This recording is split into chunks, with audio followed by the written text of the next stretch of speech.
A Treatise of Satan's Temptations. Part 2. By Richard Gilpin. A Discourse of the Malice, Power, Cruelty and Diligence of Satan. Chapter 5. Part 4. Satan's attempts against the peace of God's children evidenced, 1. By his malice, 2. From the concernment of peace to God's children, what these concerns are, explained. 3. From the advantages which he hath against them by disquieting their minds, 1. Confusion of mind, 2. Unfitness for duty, and how, 3. Rejection of duty, 4. A stumbling block to others, 5.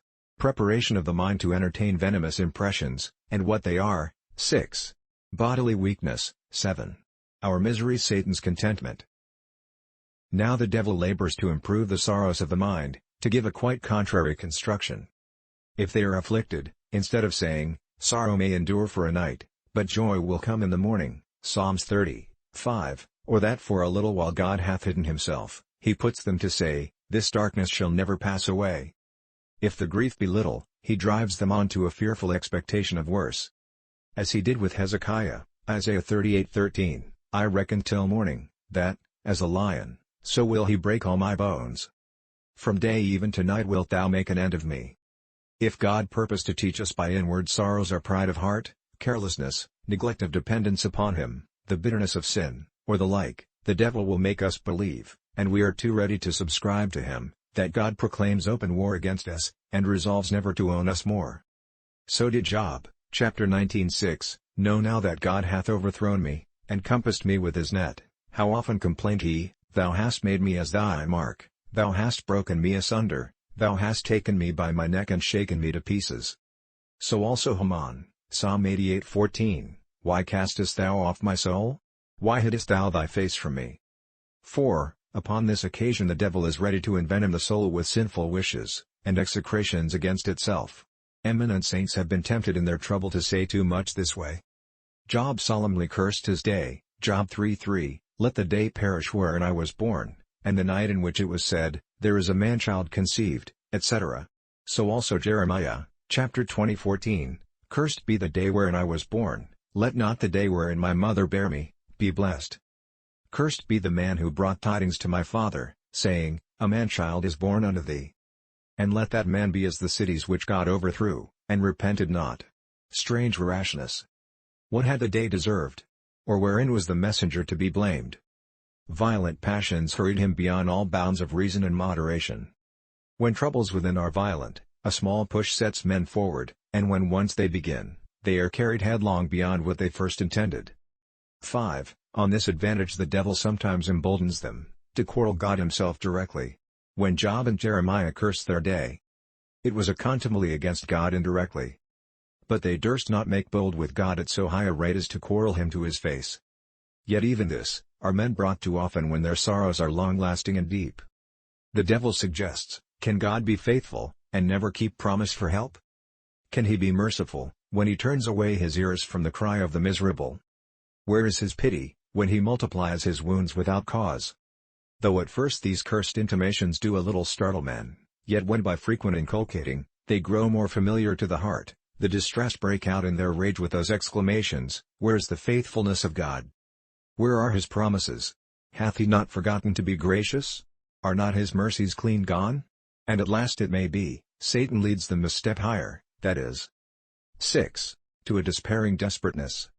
For when all passages of relief are stopped up, and the burden becomes great, men are apt to be drawn into rage and fury, when they think their burden is greater than they can bear, and see no hope of ease. In a kind of revenge they express their anger, against the hand that wounded them. The devil is officiously ready, with his advice of curse God and die, Job 2:9, and they, being full of anguish, are quickly made to comply with it. 7. When it is at this height, the devil hath but one stage more, and that is the suggesting of irregular means for ease. Rage against God doth not quench the inward burning, blasphemies against heaven easeth not the pain, the sore runs still and ceaseth not, the trouble continues, the man cannot endure it longer, all patience and hope is gone. What shall he do in this case? The devil offers his service. He will be the physician, and commonly he prescribes one of these two things. 1. That it is best to endeavor to break through all this trouble into a resolved profaneness. not to stand in awe of laws, not to believe that there is a God that governs in the earth, but that this is only the bitter fruit of melancholy and unnecessary seriousness, and therefore it is best to eat, drink, and be merry. If a man can thus escape out of his trouble, the devil needs no more. But oft he cannot, the wounds of conscience will not be thus healed. Then 2. He hath another remedy, which will not fail, as he tells them, that is, to destroy themselves, to end their troubles with their lives. How open are the breasts of troubled creatures to all these darts!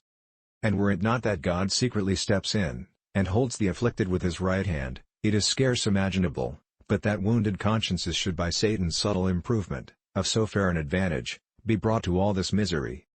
8. Satan can afflict the body by the mind. For these two are so closely bound together, that their good and bad estate is shared betwixt them. If the heart be merry, the countenance is cheerful, the strength is renewed, the bones do flourish like an herb.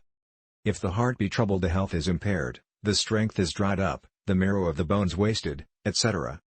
Grief in the heart is like a moth in the garment, it insensibly consumeth the body and disordereth it. This advantage of weakening the body falls into Satan's hands by necessary consequence, as the prophet's ripe figs, that fell into the mouth of the eater.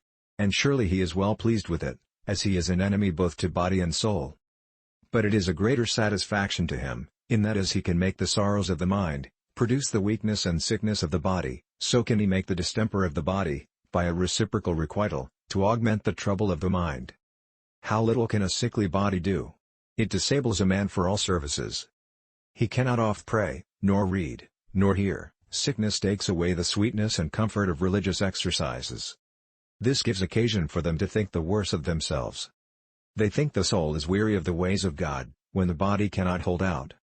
All failures which weariness and faintness produce are ascribed presently to the bad disposition of the mind, and this is like oil cast upon the flame.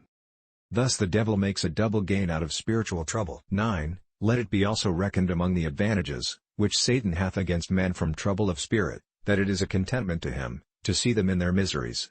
It is a sport to him to see them, as Job speaks, take their flesh in their teeth, and cry out in the bitterness of their souls. Job 13:14. Their groanings are as music.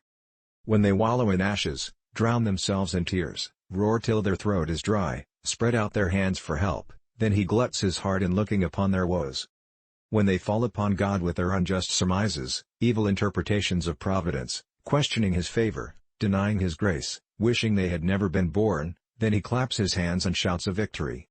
The pleasantest sight to him is to see God hiding himself from his child, and that child broken with fears, torn in pieces with griefs, made a brother to dragons, a companion to owls, under restless anxieties, perpetual lamentations, feeble and sore broken, their strength dried like a potsherd, their throat dry, their tongue cleaving to their jaws, their bowels boiling, their bones burnt with heat, their skin black upon them, their flesh consumed, their bones sticking out, chastened with strong pain upon their bed. This is one of Satan's delightful spectacles, and for these ends doth he all he can, to bereave them of their comfort, which we may the more certainly persuade ourselves to be true, when we consider the grounds forementioned, his malicious nature, the advantages of spiritual peace, and the disadvantages of spiritual trouble. Thanks.